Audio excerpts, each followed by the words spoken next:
शहरातील गृहसंस्थेच्या विविध प्रश्नांवर चर्चा करण्यासाठी Thane district housing federation limited आणि ठाणे शहर सोसायटी मंच यांच्या संयुक्त विद्यमानाने आयोजित कार्यक्रमात राज्याचे महसूल मंत्री चंद्रशेखर बावनकुळे यांचा जाहीर सत्कार करण्यात आला। सत्कारानंतर मंत्री बावनकुळे यांनी गृहसंस्थेच्या पदाधिकारी आणि रहिवाशांना मार्गदर्शन केले। गृहसंस्था समोरील पुनर्विकास, मुद्रांक शुल्क, मालमत्ता कर, सोसायटी नोंदणी आणि प्रशासकीय अडचणी ह्या विषयांवर सविस्तर चर्चा झाली। या कार्यक्रमाला आमदार संजय केळकर, आमदार किसन कथोरे, आमदार कुमार आयलानी, आमदार निरंजन डावखरे, आमदार माधवीताई नाईक, उपमहापौर कृष्णा पाटील, भारतीय जनता पार्टीचे ठाणे शहर जिल्हाध्यक्ष ॲडव्होकेट संदीप लेले, हाऊसिंग फेडरेशनचे अध्यक्ष तसेच नगरसेवक सीताराम राणे यांच्यासह भाजपाचे पदाधिकारी, कार्यकर्ते, लोकप्रतिनिधी, हाऊसिंग फेडरेशनचे पदाधिकारी व शहरातील विविध गृहसंस्थांचे रहिवासी मोठ्या संख्येने उपस्थित होते। यावेळी बोलताना महसूल मंत्री चंद्रशेखर बावनकुळे म्हणाले की ठाणे शहरातील गृहसंस्थेच्या समस्या सोडवण्यासाठी राज्य सरकार सकारात्मक आहे। पूर्ण विकासाच्या प्रक्रियेत नागरिकांना त्रास होणार नाही याची काळजी घेतली जाईल। सोसायट्यांनी पारदर्शक आणि नियमबद्ध कारभार करावा। सरकार सर्वतोपरी सहकार्य करेल। गृहसंस्थेच्या माध्यमातून शहराचा पायाभूत विकास होतो, त्यामुळे या संस्थांना बळकट करणे ही सरकारची प्राथमिकता आहे, असेही त्यांनी सांगितले। कार्यक्रमाच्या सुरुवातीला हाऊसिंग फेडरेशनच्या पदाधिकाऱ्यांनी मंत्री बावनकुळे यांचा शाल, श्रीफळ आणि पुष्पगुच्छ देऊन सत्कार केला। यावेळी गृहसंस्थेच्या विविध मागण्यांचे निवेदनही मंत्र्यांना देण्यात आले। ठाणे शहराचा सर्वांगीण विकास आणि गृहसंस्थेचे सक्षमीकरण यासाठी राज्य सरकार सर्वतोपरी मदत करेल असा विश्वास यावेळी मंत्र्यांनी व्यक्त केला।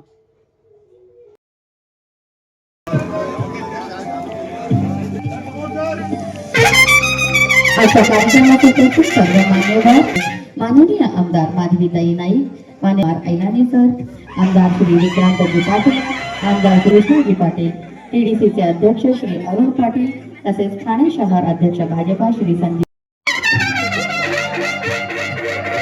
विनंती आहे की कृपया आपण आसनस्थ व्हावं। सर्वांचा पुन्हा एकदा मनपूर्वक स्वागत करून सर्व माननीय मंत्री महोदय यांना सुपूर्द करावं। दुर्गानगर सोसायटी हे मंत्री महोदयांना आपलं निवेदन द्यावं। आपला सन्मान आणि सत्कार त्यांच्यापर्यंत प्रेसिडेन्सी, किशन मंगल सोसायटी, गुरुकुल सोसायटी,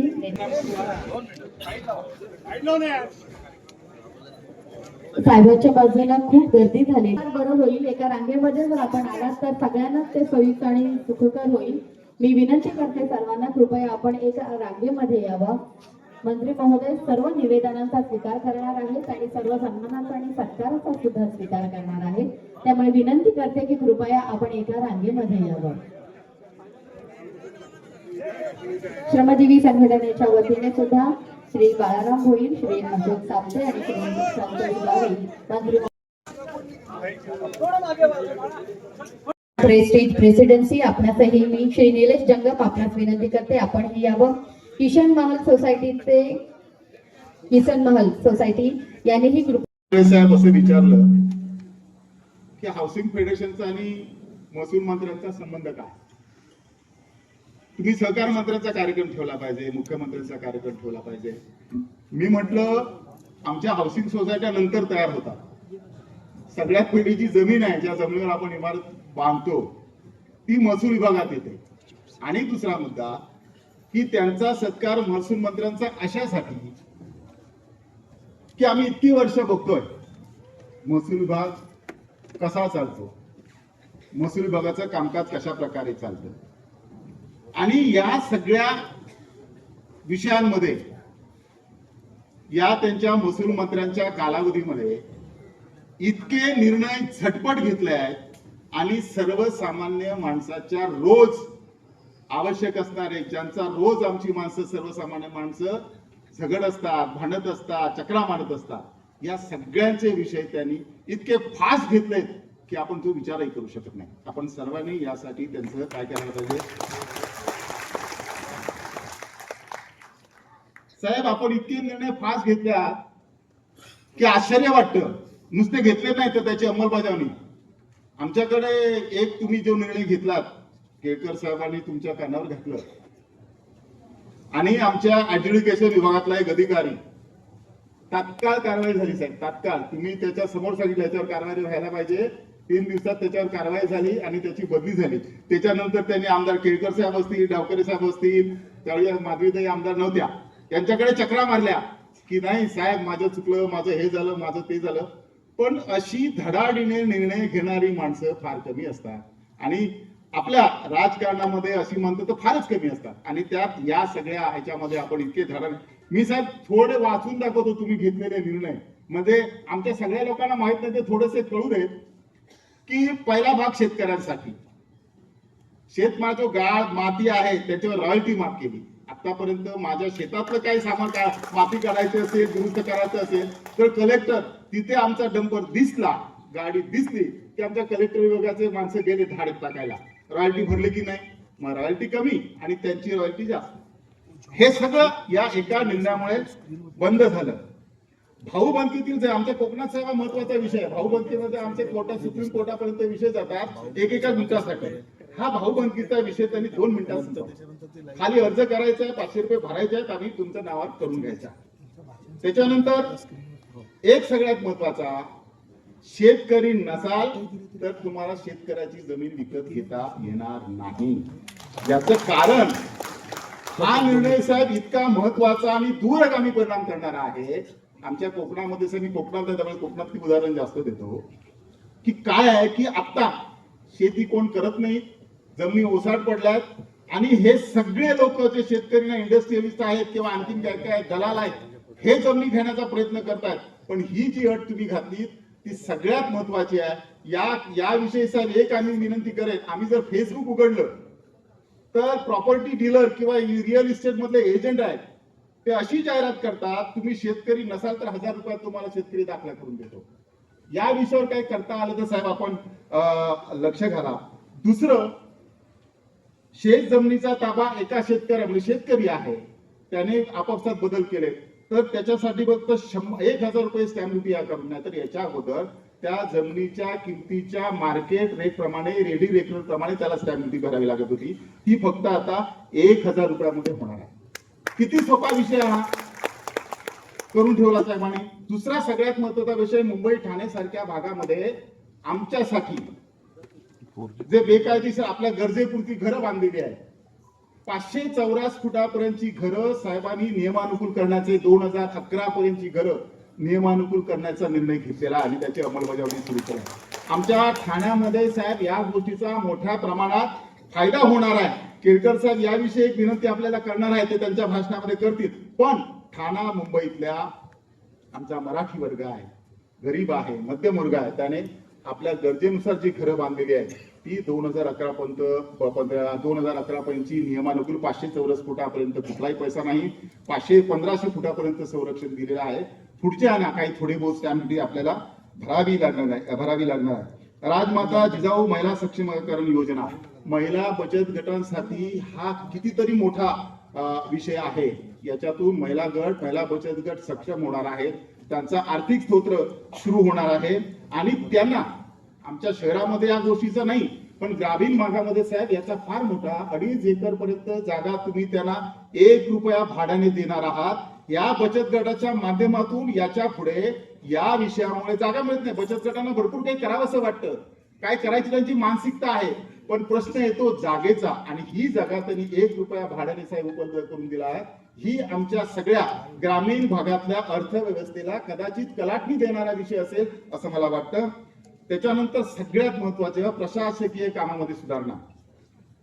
12 वर्ष हा बदल जो झालाय ना तो गेली 12 वर्षानंतर पहिल्यांदा झालाय. काय झालाय, जिल्हाधिकाऱ्यांकडे 29, अतिरिक्त जिल्ह्यांकडे 27, निवासी जिल्हाधिकाऱ्यांकडे 21 आणि महसूल उपजिल्ह्यात 15 विषयांचे म्हणजे विषय वाटून दिले. आता काय होतं, कलेक्टर साहेब सगळेच विषय, आमचा तक्रार असली काय असतील तर कलेक्टर साहेबांकडे पर्यंत जातो, निर्णय त्याचा होत नाही, वर्षानुवर्ष तो अर्ज मध्येच फिरत राहतो आणि याच्यामुळे या कामाचं वाटप झाल्यामुळे आम्हाला निर्णय लवकर मिळणार. थोडक्यात बावनकुळे साहेबांचा प्रामुख्याने शेतकऱ्यांना सुलभता, पारदर्शकता आणि महिला सक्षमीकरण याद्वारे त्यांचं मत आहे आणि ते त्यांनी आपल्या धडाकेबाज निर्णयातून घेतलेलं आहे. आता मी ज्या क्षेत्रात काम करतो, हाऊसिंग सोसायटी, यासाठी कितीतरी मोठा आम्ही वर्षानुवर्ष साहेब 2012 पासून आम्ही कोर्टामध्ये होतो किंवा तक्रारी होता, प्रत्येक वेळी महसूल मंत्री याला स्टे द्यायचे, पण निर्णय होत नव्हता. केळकर साहेबांनी याचा पाठपुरावा केला सभागृहामध्ये आणि आपण तात्काळ निर्णय घेऊन टाकला. यासाठी कमिटी नेमली होती. हा जो निर्णय आहे काय आहे तुम्हाला माहिती आहे? अकृषी कर याने पूर्णपणे माफ केलाय दंडासहित. आमच्या साहेब शिवाजीनगरमध्ये म्हाडाची कॉलनी आहे, 12 सभासद आहेत, त्यांना 8 लाख 9 लाख 10 लाख 12 लाख असा याने आला होता. आता तो आपण पूर्णपणे माफ केलाय. आणि काय केलंय, या सोसायट्यांना भविष्यात रिडेव्हलपमेंट करायची असेल, स्वयंपुनर्विकास करायचा असेल तर त्यावेळी यांना एनए भरावा लागणार नाही. वन टाइम एनए भरायचा आहे. किती? 0.10%. म्हणजे किती? 100 रुपये रेडिएटर दर असेल तर आम्हाला फक्त 10 रुपये भरायचे आहेत. 10 पैसे भरायचे आहेत. 10 पैसे म्हणजे किती?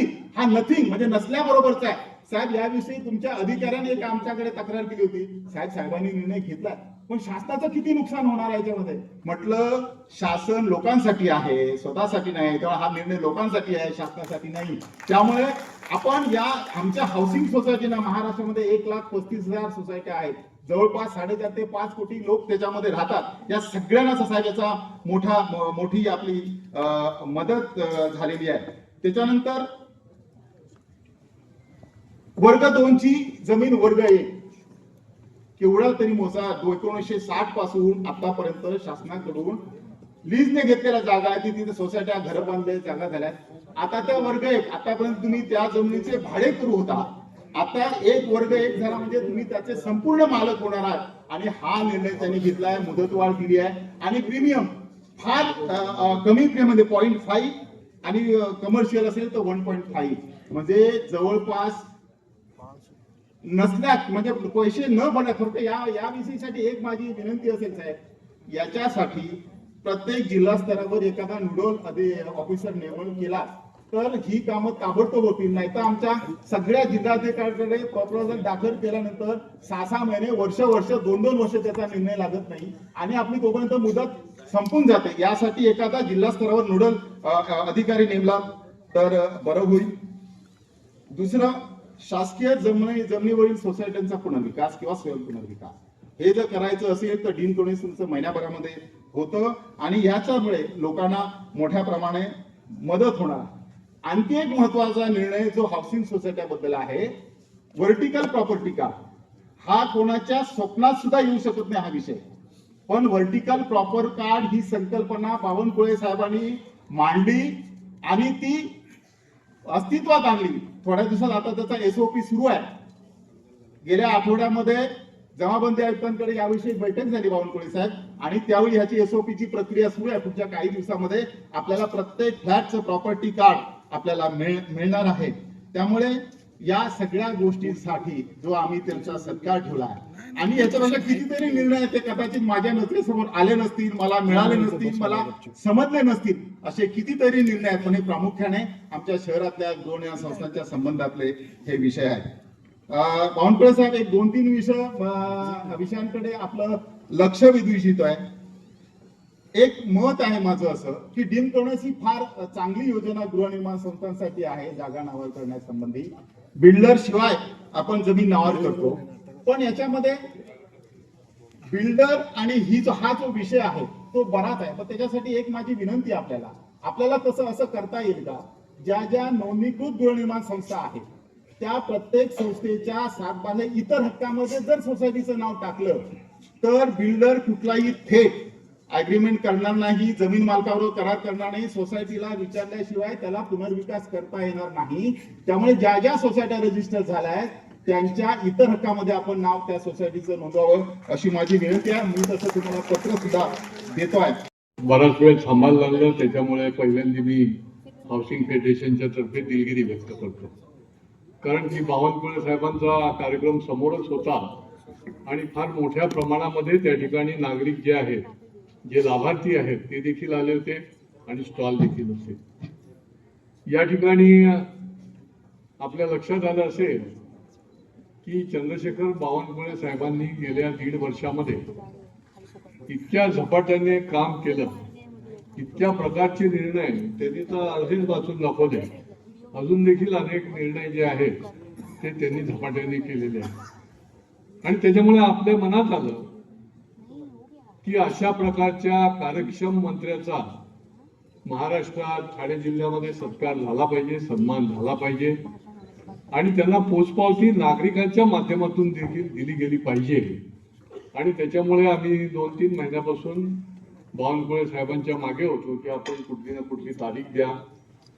आपण इतके झपाट्याचे निर्णय घेतलेले आहेत, धाडसी निर्णय घेतलेले आहेत. शेवटी इच्छाशक्ती असल्याशिवाय अशा प्रकारचे निर्णय घेता येत नाही. राजकीय इच्छाशक्ती असेल तर अशा प्रकारचे ठोस निर्णय घेता येतात. त्याच्यामुळे मी तमाम आपल्या ठाणे जिल्हा हाऊसिंग बोर्डातर्फे आणि ठाणे जिल्ह्यातर्फे त्यांचं मनापासून अभिनंदन करतो. विधिमंडळामध्ये देखील बावनकुळे साहेब सर्व आमदारांचे अतिशय लोकप्रिय आहेत, कुठल्याही पक्षाचे आमदार असो. कारण की इतक्या झपाट्याने आता बसल्या बसल्या त्यांनी माझ्या समोर 13 ऑगस्टची बैठक हे आमचे सीताराम राणे बोलत असताना बैठकीची वेळ पण ठरवली आणि त्यांच्या PS ला पण सांगितलं. असं झपाटल्यासारखं काम जे आहे ते खऱ्या अर्थाने महायुती सरकारला शोभनीय काम आहे की ज्यांनी एकही दिवस म्हणजे मला आठवतंय मंत्री व्हायच्या आधी ते भारतीय जनता पार्टीचे अध्यक्ष होते. मी त्यांना म्हणायचो की एवढं भिंगरीसारखं फिरलेला माणूस मी बघितला नाही. एवढं या महाराष्ट्राच्या कानाकोपऱ्यामध्ये जो कोण फिरला असेल तर ते चंद्रशेखर बावनकुळे फिरलेले. आणि त्याच्यामुळे लोकांचा काय श्वास आहे, लोकांची काय नस आहे, कशा पद्धतीने आपण ठोस निर्णय घेतले पाहिजे. बघा, हा सोसायटीचा एनए टॅक्सचा निर्णय याच्या आधी आमचे थोरात साहेब महसूल मंत्री होते, चंद्रकांत दादा पाटील मंत्री होते महसूल मंत्री, विखे पाटील साहेब मंत्री होते. त्यांच्या आपण मागे लावून स्टे आणत होतो. या एनए टॅक्सच्या नोटिसा ज्या यायच्या त्याच्यावर आम्ही स्टे आणत होतो बावनकुळे साहेब. पण त्याची मूर्तभेट रोवण्याचं काम जे आहे ते तुम्ही केलं आणि त्याच्यामुळे तुमच्या मनापासून मी अभिनंदन करतो. होय, छोट्या मोठ्याने 1,35,000 हाऊसिंग सोसायट्या, बाकीचा सगळा क्षेत्र ठाणे जिल्ह्यामध्ये देखील जवळजवळ 30,000च्या वर हाऊसिंग सोसायटी आहे. आणि त्याच्यामुळे हे फार मोठं लोकांना दिलासा देणारं आणि लोकांना अनपेक्षित अशा प्रकारचा हा धाडसी निर्णय ठरला. आणि त्याच्याबद्दल हाऊसिंगचे लोक, आता हाऊसिंग फेडरेशनचे सीताराम राणेंनी तर खूपच याच्यामध्ये पाठपुरावा केला होता. अनेक वर्ष सीताराम राणे अध्यक्ष म्हणून काम करतात. ही सगळी टीम जी आहे ती खऱ्या अर्थाने हाऊसिंग फेडरेशनचे जे म्हणून सदस्य आहेत त्यांच्याकरता काम करतात. आणि आम्ही त्यांना सपोर्टिंगला, बॅकअपला आम्ही उभे आहोत. सोसायटी मंच म्हणून देखील आम्ही का काढला की रोज आम्ही ज्यावेळेला आमच्या जनसंपर्क कार्यालयामध्ये बसतो त्यावेळेला निरनिराळ्या सोसायटीचे प्रतिनिधी जे आहेत, शेवटी हे नॉन प्रॉफिट सेक्टरमध्ये काम करणारे आहेत. त्यांना कुठे काही पगार नाही आहे, पण ते त्या संकुलाचं काम करतात. आणि अनेक प्रकारचे त्यांना प्रश्न असतात, DDRचे असतात, शासनाचे असतात, जिल्हाधिकारी कार्यालयामध्ये असतात. आणि त्याच्याच बरोबर या शहरामध्ये आणि विशेष करून या MMR रिजनमध्ये मी तर नेहमीच म्हणतो की आदरणीय देवेंद्र फडणवीस साहेबांच्या नेतृत्वाखालचं सरकार जे आहे ते या सबंध भागाचं भाग्य विधाता सरकार आहे. बघा, या ठिकाणी हा जे काही शहरीकरण झालेलं आहे, या शहरीकरण झालेल्या क्षेत्रामध्ये निरनिराळ्या प्रकारच्या योजना राबवणं, शेकडो कोटी रुपयाचे निरनिराळे प्रकल्प आणणं आणि त्याच्यामुळे महसूल क्षेत्रामध्ये देखील अशा पद्धतीने ठोस निर्णय घेणं हे अत्यंत महत्वाचं. या MMR रिजनमध्ये सरकारी जमिनीवर राहणारी फार मोठी संख्या आहे. आमच्या पाटलीपाडा, डोगरीपाडा, मानपाडा हा सगळा जो भाग आहे बावनकुळे साहेब, याच्यामध्ये 30,000 कुटुंब हवालदिल झाले होते. त्यांना कोर्टाच्या आदेशाप्रमाणे नोटिसा पण गेल्या होत्या. महापालिकेचे अधिकारी नोटिसा घेऊन, बुलडोजर घेऊन तयार होते. आणि तत्काळ तुम्ही या पद्धतीचा निर्णय आम्ही भेटल्यानंतर सबंध महाराष्ट्राकरता आपण केला. त्याच्यामुळे तमाम या सगळ्या दुःखी असलेल्या लोकांच्या तर्फे देखील मी आपलं अभिनंदन करतो.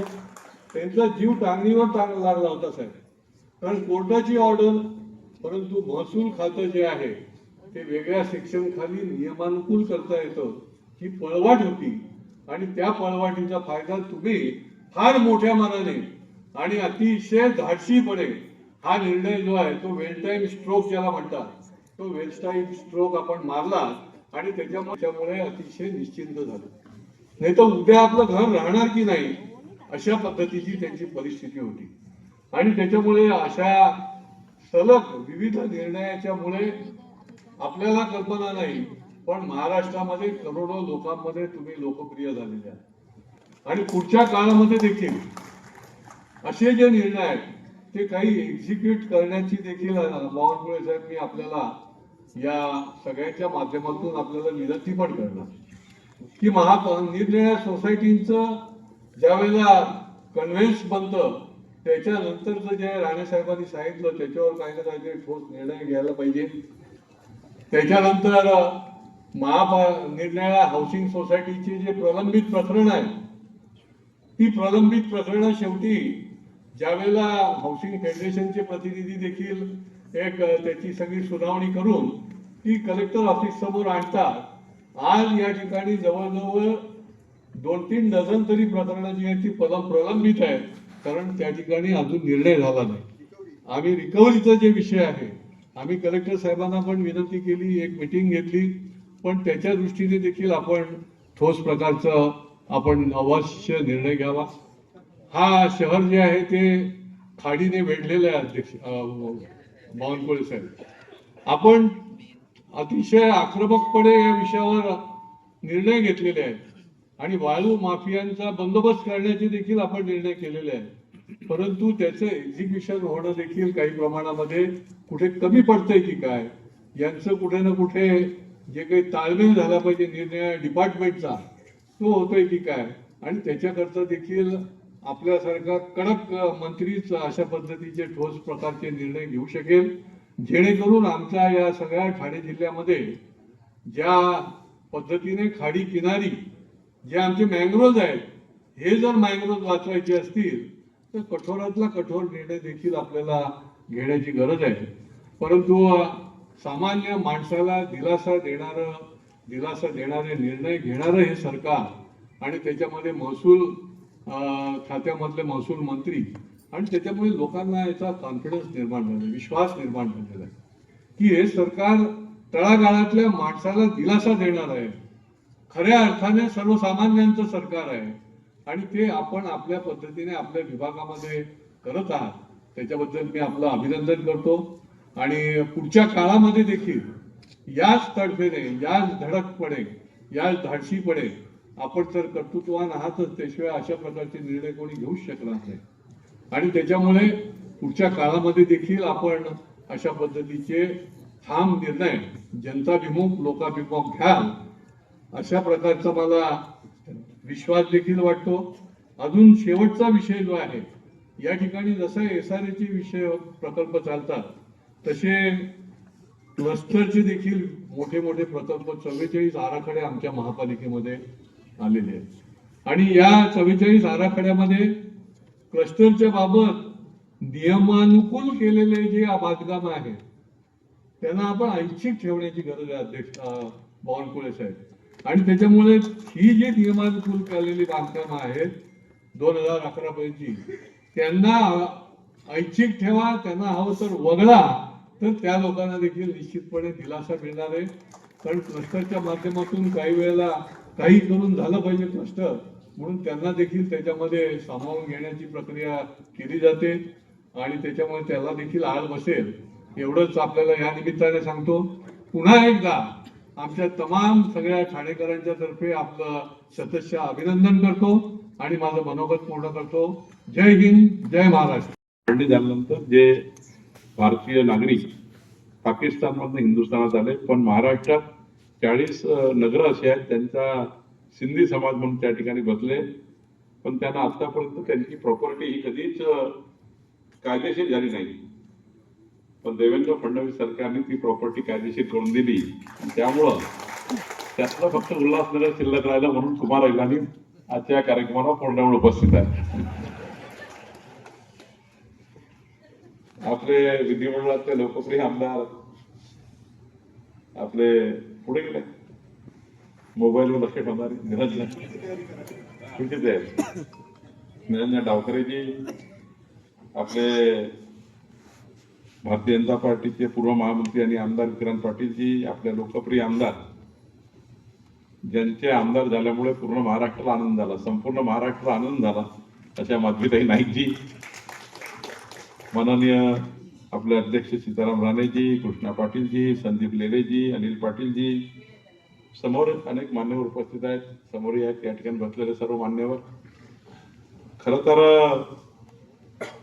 मी संजय केळकर साहेबांना विनंती केली की माझा सत्कार करू नका, आणि अनेक दिवसापासून मी टाळण्याचा प्रयत्न केला. पण त्यांना मी अशी विनंती केली होती की मी जेव्हा ठाण्यामध्ये येईल तेव्हा नक्की आपल्या हाऊसिंग सोसायटीला भेट देईल, आपल्या हाऊसिंग फेडरेशनला, सर्व पदाधिकाऱ्याला मी काही प्रश्न असेल तर चर्चा करीन, आणि सर्व प्रश्नावर त्या ठिकाणी निर्णय करण्याची या ठिकाणी प्रक्रियाही करीन. पण माननीय संजयजीचा आग्रह होता की एक आमचा सरकार म्हणून सत्कार घ्यावा.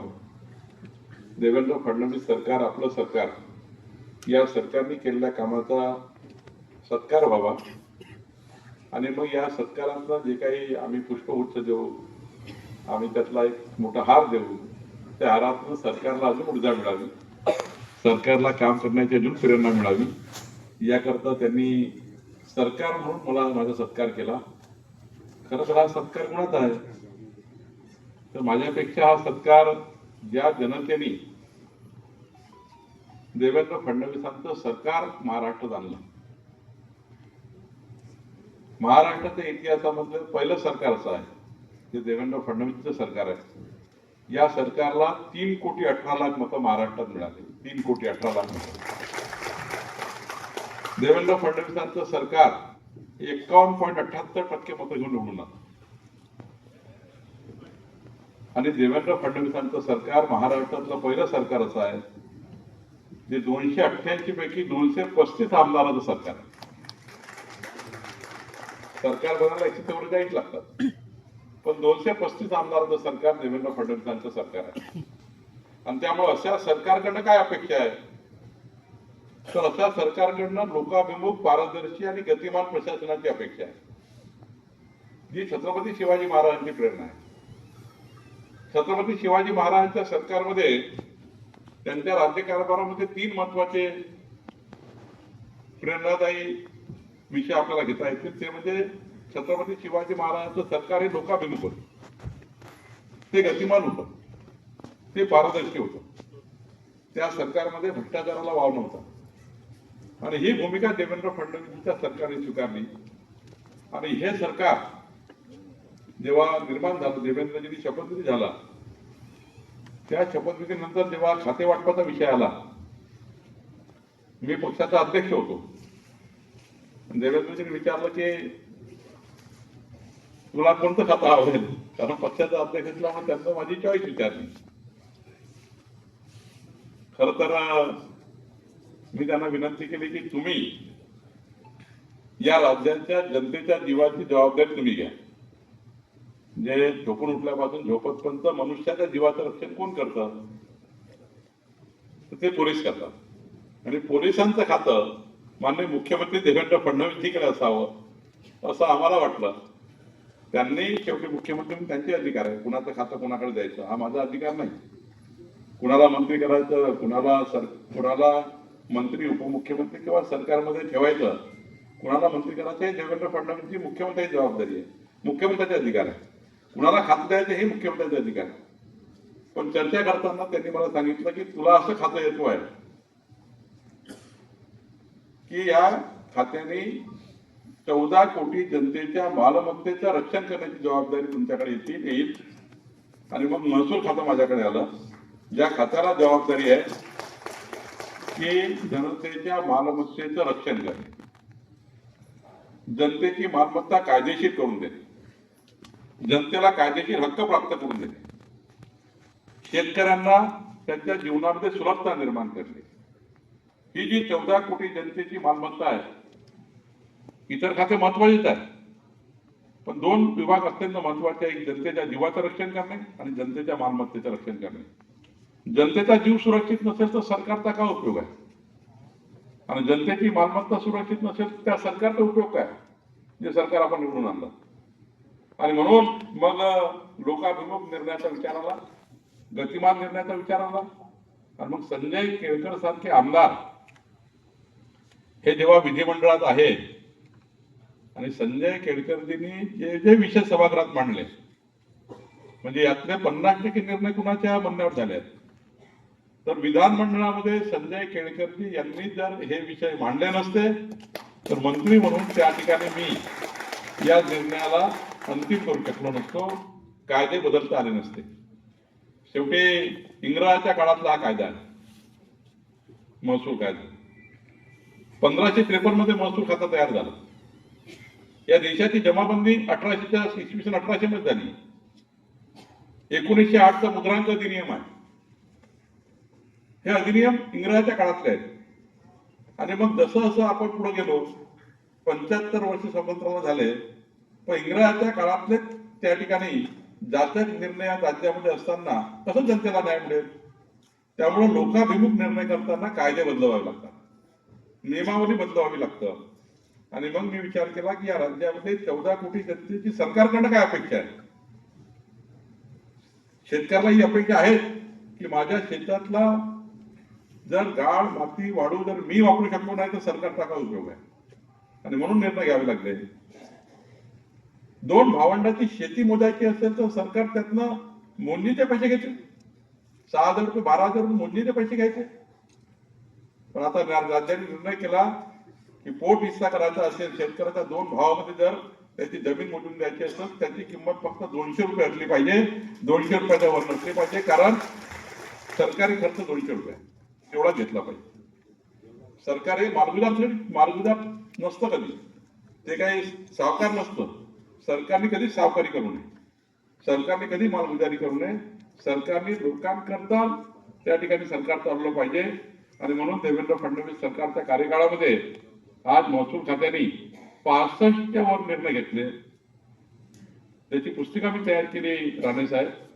त्या पुस्तिकेमध्ये प्रत्येक पानावर त्या ठिकाणी QR कोड आहे. कुठल्याही पुस्तकाचा प्रत्येक पुस्तकावर निर्णय दिलेला आहे आणि त्याचा QR कोड स्कॅनिंग केला तर आपल्याला दिसेल की त्या निर्णयाचे किती दूरगामी परिणाम आहे. एकट्या महसूल खात्याने या राज्यामध्ये जे 65 निर्णय केले आहेत, 98 कॅबिनेट नोट केलेले आहेत. म्हणजे महसूल खातं महाराष्ट्राच्या 1.5 वर्षाच्या मंत्रिमंडळाच्या बैठकी झाल्या प्रत्येक मंगळवारी. त्यामध्ये 98 मंत्रिमंडळाच्या बैठकीमध्ये 98 विषय मांडून मंत्रिमंडळासमोर त्या विषयाला मान्यता घेणारा राज्यातलं पहिलं खातं आहे. आणि त्यामुळं खऱ्या अर्थाने लोकाभिमुख निर्णयाची भूमिका देवेंद्र फडणवीस सरकारने स्वीकारली आहे. शेवटी मी काम करत असताना देवेंद्र फडणवीसचं सरकार म्हणून काम करतो. जे अधिकार मला देवेंद्र फडणवीसने दिले त्या अधिकारात मी काम करतो. कारण मुख्यमंत्री आपल्या मंत्र्यांना अधिकार सबलेट करतात, अधिकाराचं त्या ठिकाणी वाटप करतात. आणि म्हणून मी आधीच सांगितलं 3,18,00,000 लोकांनी मतांनी सरकार आलं. त्या जनतेचं अभिनंदन केलं पाहिजे, त्या जनतेचा सन्मान केला पाहिजे. ज्या जनतेने देवेंद्र फडणवीसांचं सरकार आलं. जर जनतेने आम्हाला मत नसतं दिलं, जर संजय केळकरजींना तुम्ही मत नसतं दिलं तर संजय केळकर ते आमदार झाले नसते, संजय केळकर आमदार झाले नसते, तर महाराष्ट्रात देवेंद्रचं सरकार नसतं आलं, देवेंद्रचं सरकार नसतं आलं तर मी महसूल मंत्री झालो नसतो. आणि मी महसूल मंत्री झालो नसतो तर निर्णय घेऊ शकलो नसतो. आणि त्यामुळं हे जे काही सत्कार आहे हा जनतेने जनतेच्या त्या समर्पणाचा आहे, जनतेने दिलेल्या मताचा आहे. आणि म्हणून या ठिकाणी मी एवढंच सांगेल की जनतेने जे आम्हाला विश्वास व्यक्त केला हा विश्वास विकसित महाराष्ट्रात आहे. माननीय पंतप्रधान नरेंद्र मोदीजींना जे या देशाचा पंतप्रधान म्हणून जनतेने मतदान केलं ते विकसित भारताकरता केलं आहे. देवेंद्र फडणवीसजींना मतदान केलं विकसित महाराष्ट्राकरता केलं आहे. आणि माननीय मुख्यमंत्री देवेंद्र फडणवीसजींनी विकसित महाराष्ट्र संकल्प केला आहे. त्या संकल्पाला ठाणेकरांनी नेहमीच मदत केली. आणि ठाणेकराकरता देवेंद्र फडणवीसजींचं जे हृदय आत्मा आहे तो खऱ्या अर्थाने या ठाण्याला विकसित ठाणे करण्याचा आहे. आणि मला अभिमान आहे की ठाण्याचे आमचे सर्व लोकप्रतिनिधी जेव्हा जेव्हा देवेंद्रजीकडे किंवा आपल्या सरकारकडे कुठल्या विषयाकरता गेले ते संपूर्ण विषय आमचं सरकार मार्गी लावतं. त्या संपूर्ण सरकारचे या संपूर्ण विषयाला आमचं या ठिकाणी सरकार काम करत आहे. त्यामुळं हा केवळ सत्कारापुरता कार्यक्रम नाही आहे, तर हा कार्यक्रम जनतेच्या विश्वासाचा आहे, विकासाच्या संकल्पाचा आहे आणि कार्यक्षम कार्यपद्धतीचा गौरव करणारा कार्यक्रम आहे.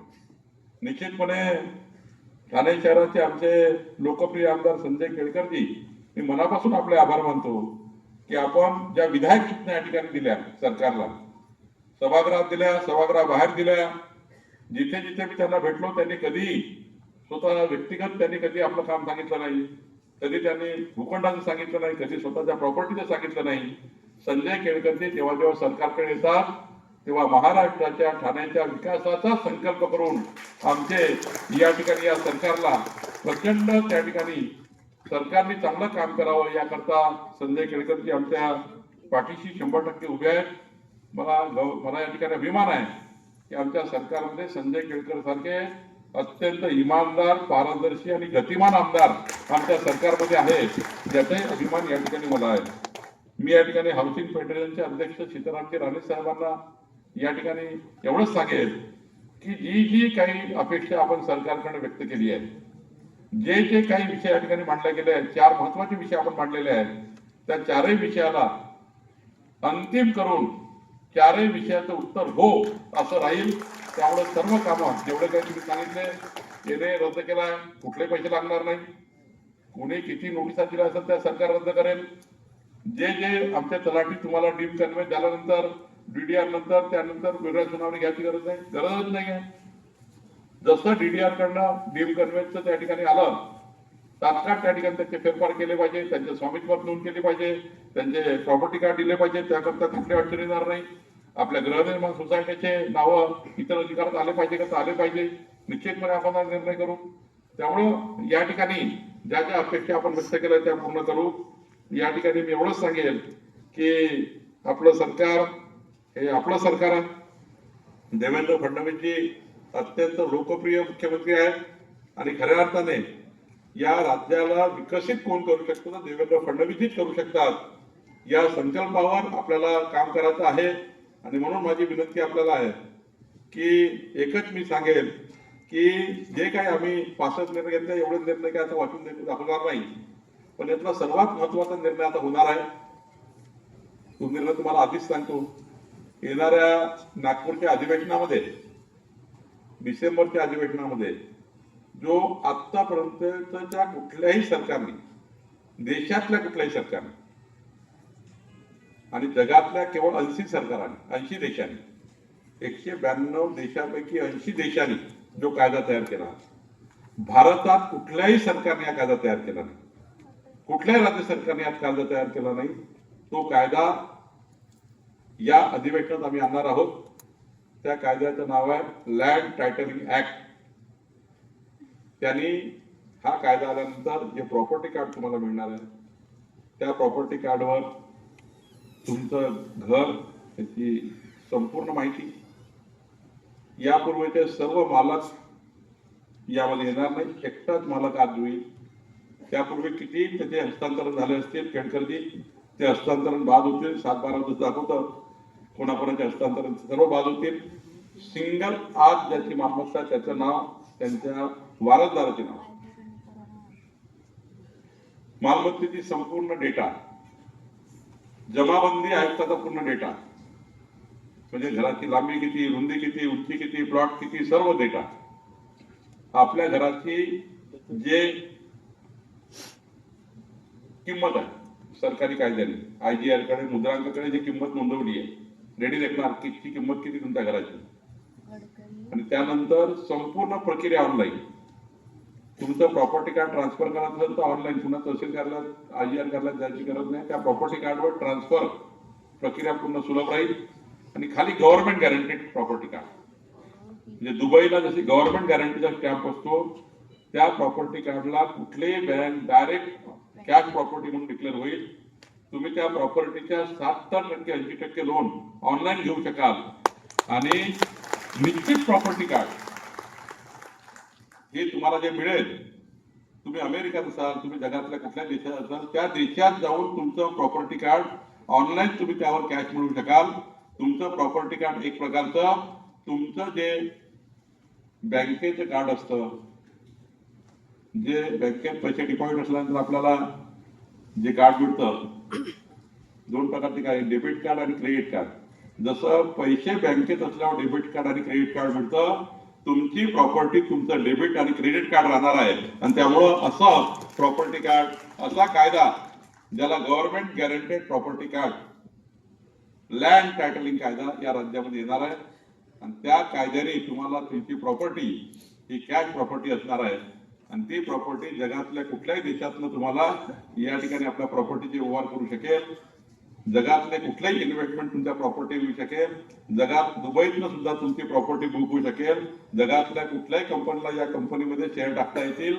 जगातली कुठलाही व्यक्ती तुमच्या प्रॉपर्टीशी व्यवहार करू शकेल. असं लँड टायटलिंग कायदा जो दुबईमध्ये आहे, सिंगापूरमध्ये आहे, तो कायदा महाराष्ट्र सरकार आणणार आहे. आणि या कायद्याने प्रचंड मजबूती आपल्या महाराष्ट्राला मिळणार आहे.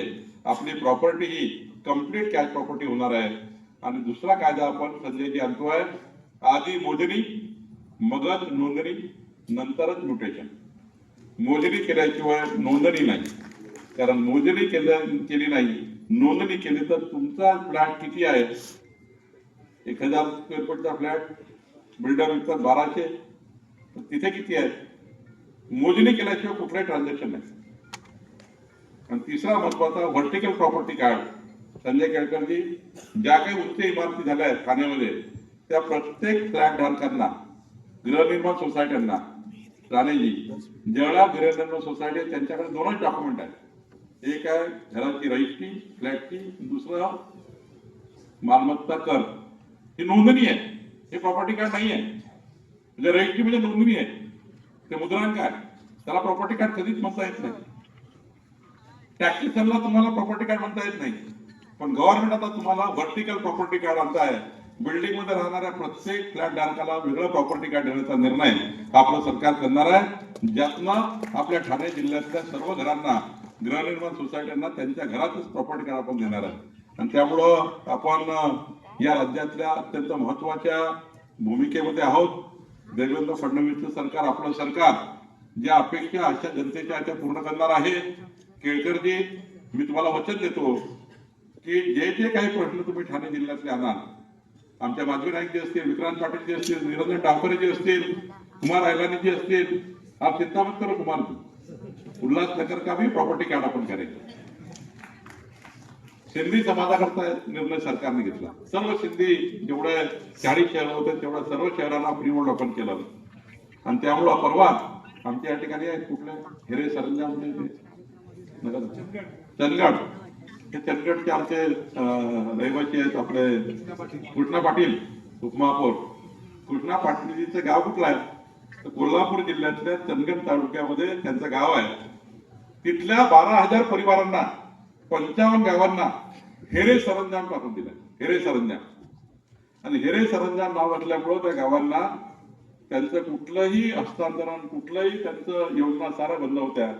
इंग्रजाच्या काळानंतर, मोगलांच्या काळानंतर देवेंद्र फडणवीस सरकारने निर्णय केला, हेरे सरंजाम हे नाव कमी करून त्या जनतेची मालमत्ता त्यांच्या नावाने करून देण्याचा निर्णय झाला.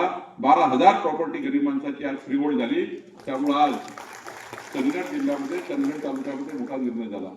खरं तर देवेंद्र फडणवीस सरकार हे मजबूतीनं काम करत आहे. माझी तुम्हाला हात जोडून विनंती आहे की संजय केळकरजीची जोपर्यंत इच्छा लढण्याची आहे,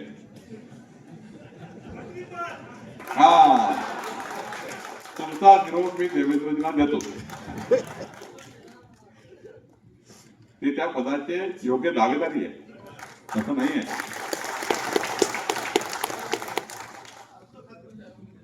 आणि त्यामुळं या सत्कारानिमित्त देवेंद्रजींना तुमचा निरोप देतो. पण संजयजींनी काही याच्याकरता सत्कार केला नाही आहे.